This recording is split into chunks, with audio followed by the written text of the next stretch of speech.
नवरंगपुर जिला सदर महाकमा पुलिस पड़ियाठारे महासमारोह रे पुष्प पुनेई पर्व पालन हो जाइछि। प्राचीन इतिहास रे पुष्प पुनेई पर्व रे समग्र उत्कल रे ख्याति अर्जन करिथिला। एही प्राचीन अंचल कंध परजा सौरा भतरा प्रभृति जनजाति को नहीं पुष्प पुनेई आरंभ होइथिला। परवर्ती समय रे साधारण वर्गक सामाजिक जीवन रे एहार प्रभाव परंपरा जागृति होइथिला। चलित वर्ष पुष्प पुनेई 2025 नवरंगपुर ठारे प्रथम थर पई आयोजित करा जाउछि।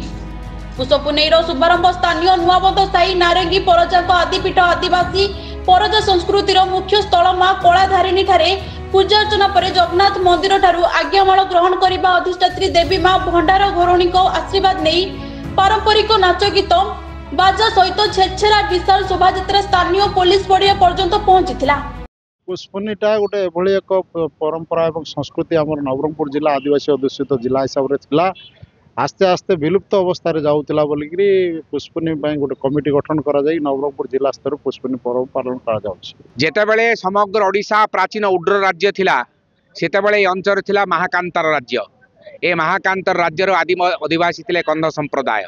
कंध परवर्ती समय परजा भूमिया सांताल सौरा और भतरा मानकर मिश्रण रे ए जातिर वैशिष्ट्य आरंभ होला। पुष्प पुनेई आवाहक मुन्ना त्रिपाठी नरसिंह त्रिपाठी पौरोहित्य आरंभ करा जायथिबा एही कार्यक्रम पुलिस पड़ियाठारे 15 तारिख पर्यंत चलिबो। नवरंगपुर अनिल प्रभात को रिपोर्ट डुमानी टीवी।